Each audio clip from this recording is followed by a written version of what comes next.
ভাইয়া কেমন আছেন? সরাসরি প্রশ্নে চলে যাই। আপনাদের জামায়াত ইসলামের কথা আসলেই একটি প্রশ্ন মনের মধ্যে চলে আসে, ৭১-এর যুদ্ধাপরাধের ইস্যু। এই কথাগুলো বলছিলেন হাসতে হাসতে ক্রেজ উপস্থাপিকা দীপ্তি চৌধুরী, আর অপর প্রান্তে ছিলেন শফিকুল ইসলাম মাসুদ। মাসুদ অসাধারণ উত্তর দিয়েছেন।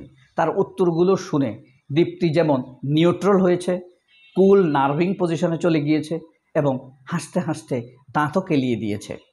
এক পর্যায়ে হয়ে উঠেছে এই টকশোটি একটি রোম্যান্টিক টকশো। ধরাশায়ী হয়ে গিয়েছে দীপ্তি চৌধুরী। পিকনিক মনে চলে এসে, দীপ্তিরা তো বিভিন্ন পিকনিকে যায়।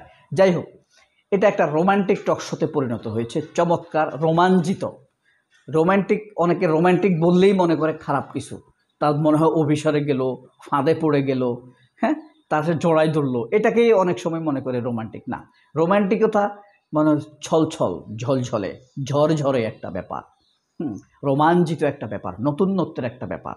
রোম্যান্টিক মানেই যে প্রেম তা নয়, রোমান্স মানেই যে প্রেম তা নয়।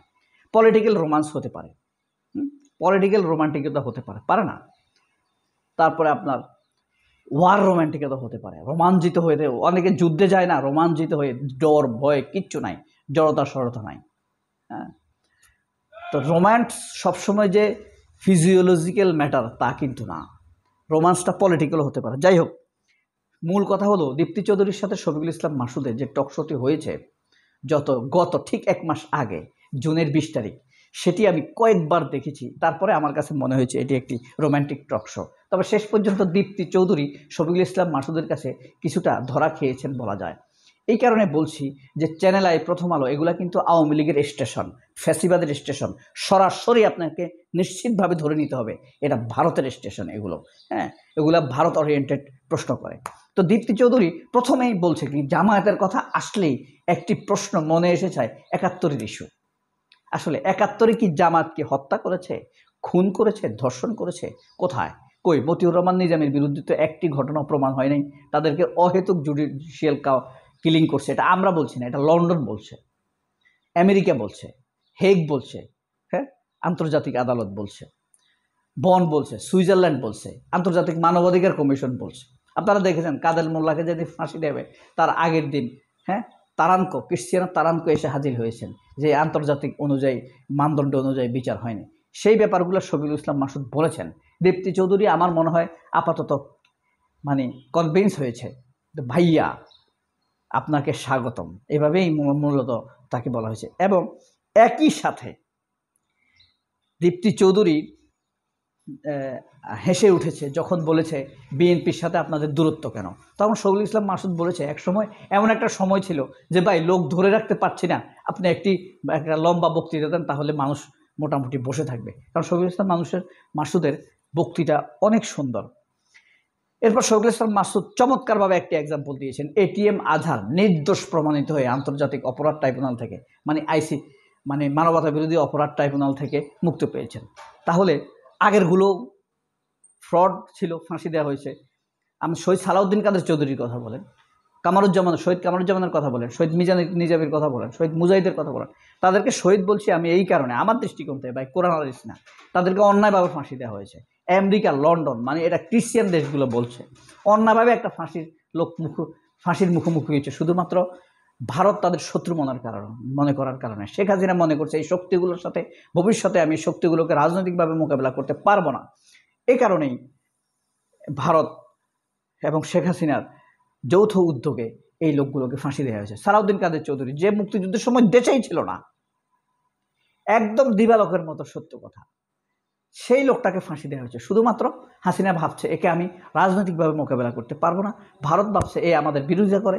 দুইজনের ইচ্ছা লক্ষ্য এক হয়ে যাওয়ার কারণে তারা তাদের পথের সামনের শত্রুকে সরিয়ে দিতে তাদেরকে জুডিশিয়াল কিলিংয়ের মাধ্যমে হত্যা করেছে, পৃথিবী থেকে সরিয়ে দেওয়া হয়েছে। এরপরে দীপ্তি আরও প্রশ্ন করেছে যে যাদের এই যে এটিএম আজহারের পর বলেছে আপনারা কি আসলে ক্ষমা চাইবেন কিনা। তখন বলেছে যে যখন পাকিস্তান আর্মি শেখ মুজিবের হাতে ক্ষমতা তুলে দিচ্ছিল না ৭০-এর নির্বাচন পর, তখন গোলাম আজম সরাসরি বলেছে শেখ মুজিবের হাতে ক্ষমতা তুলে দেওয়া উচিত। হ্যাঁ, তবে এটা এখনো সরাসরি যে ভারতের প্রজেকশনে, ভারতের আয়োজনে যে তথাকথিত স্বাধীনতা এখন চলছে, সেই স্বাধীনতা আমরা চাই নাই। সেটা হলো ভারতের প্রকল্প। ভারত তার কন্ট্রোলে রাখবে বাংলাদেশকে, এই কারণে আলাদা করেছে। তবে শফিকুল ইসলাম মাসুদ এক জায়গায় বোকামির পরিচয় দিয়েছেন।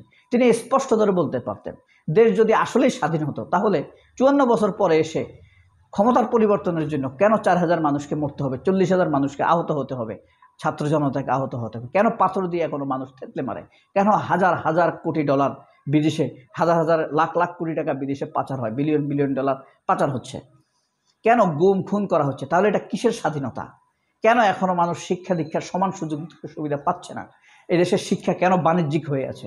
কেন কোটি কোটি তরুণ এখনো বেকার? তাহলে 54 বছর আপনাদের কোন স্বাধীনতা আপনারা ভোগ করেছেন? এই স্বাধীনতার উপভোগ করে কারা? ভোগ করেছে কারা আর উপভোগ করেছে কারা? শুধুমাত্র কপালে বড় টিপ আর শাড়ি পরে ট্যাং ট্যাং করে হাঁটাই কি স্বাধীনতা?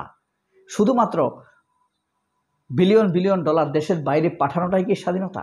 শুধুমাত্র শেখ পরিবারের ধনী হওয়াটাই কি স্বাধীনতা? শুধুমাত্র আওয়ামী লীগের লুটপাট করাটাই কি স্বাধীনতা? আওয়ামী লীগ যখন চলে যাবে তার অ্যাবসেন্টে বিএনপি মুক্তিযুদ্ধের ব্যবসা করবে, এটাই কি স্বাধীনতা? যাকে তাকে রাজাকার বলে গালি দিবে, এটাই কি স্বাধীনতা? তাহলে তোমাদের সাথে স্বাধীনতা আমাদের কি উপকারে এসেছে? আমাদের জীবনে তোমাদের স্বাধীনতার কি প্রভাব আসবে?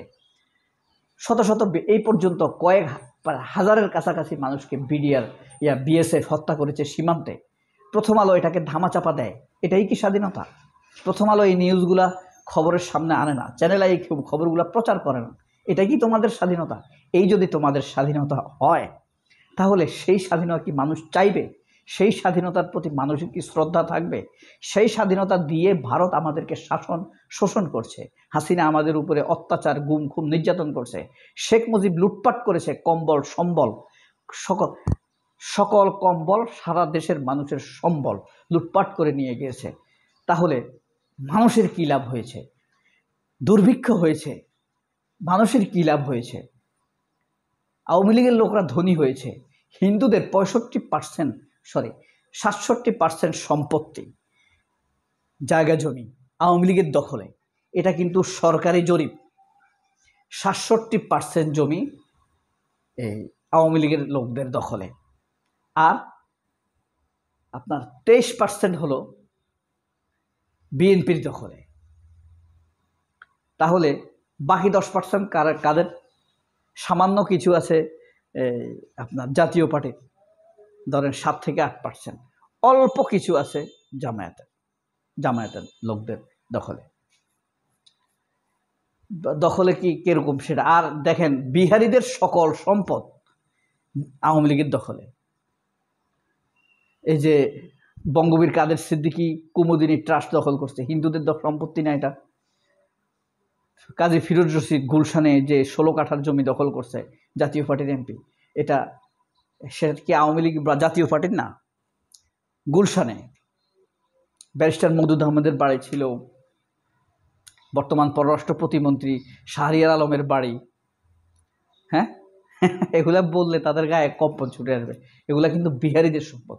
বিহারীদের এত গরিব না, আমরা যেভাবে দেখি বস্তিতে থাকে, এত গরিব ছিল না। তাদের সকল সম্পদ আওয়ামী লীগ দখল করে নিয়ে গিয়েছে। এই যে আসাদুজ্জামান নূরের আর সাবের হোসেন চৌধুরীর HRC গ্রুপ, HRC আছে না, এটা কাদের?